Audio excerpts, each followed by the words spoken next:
Italy থেকে এক ভাই আমাকে প্রশ্ন করছে। দেখেন প্রশ্নটি শুনেন, স্ক্রিনে দেখতে পাচ্ছেন। আমি ইটালিতে আসলাম সিজনাল ভিসা নিয়ে। আমি ফিঙ্গার দিয়েছি অ্যান্ড ১ মাস পর আমি ফার্স্ট কার্ড বের হয়, যেটা ছিল পারমিসিদো সৌজন্য। মোটিভও ছিল স্টেজনালে মানে সিজনালে। তিনি কৃষি ভিসায় গেছেন। কিন্তু কার্ডটা দিয়েছে ১ মাসের জন্য। এখন আমার কি করা উচিত?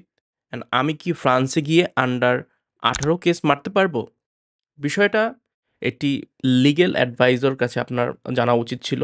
যদিও আমি লিগ্যাল অ্যাডভাইসর না, তবুও আমি যে ইনফরমেশনটা জানি, যা পড়াশোনা করছি, সেই নলেজ থেকে আমি আপনাকে উত্তরটা দিতেছি। তো আপনার মাথায় যেটা ঘুরতেছে ১ মাস পরে আপনি অবৈধ হয়ে যাবেন।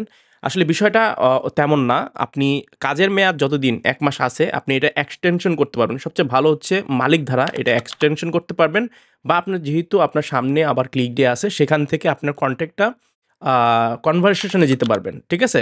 এখন মেইন জিনিসটা হচ্ছে আপনার এমপ্লয়ারের সাথে কথা বলুন।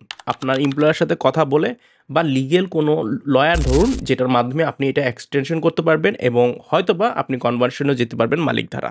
ঠিক আছে? এটা কিন্তু এখন বর্তমানে সহজ হয়ে গেছে।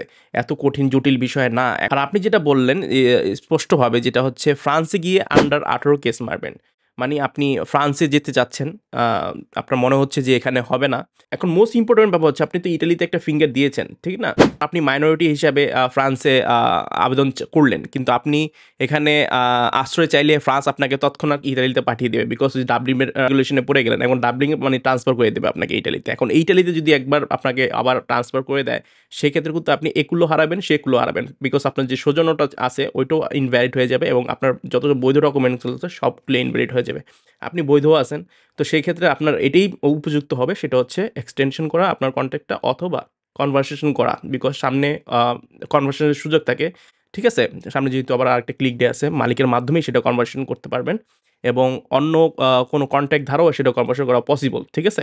আপনি কোন ভালো লয়ার ধরুন। আর যদি আপনি সত্যিকারেই আপনি ফ্রান্সে যেয়ে আসলে অ্যাজাইলাম মারতে চান বা মাইনর হিসেবে আপনার কিছু করতে চান, তাহলে দেখা যাবে যে আপনার বয়স মেডিকেল টেস্টে কিন্তু আপনি মাইনর অযোগ্যতা হলে তাহলে কিন্তু আপনি খুব তাড়াতাড়ি স্ট্যাটাস হারিয়ে ফেলবেন। ২ দিকে যেটা বললাম একটু আগে। তো সর্বশেষ যেটা বলব, যেহেতু আপনি বৈধভাবে গেছেন, আপনার বর্তমান সিজনালের পারমিশনও আছে এবং ১ মাসের যেটাই হোক মেয়াদ তো আছে, সেটা রিনিউ করতে পারবেন, এক্সটেন্ড করতে পারবেন। যদি এমপ্লয়ার ভালো হয় তাহলে ভবিষ্যতে স্ট্রাজল থেকে সাবিনা মানে আপনি স্পন্সরে কনভারসেশন করতে পারবেন। ঠিক আছে?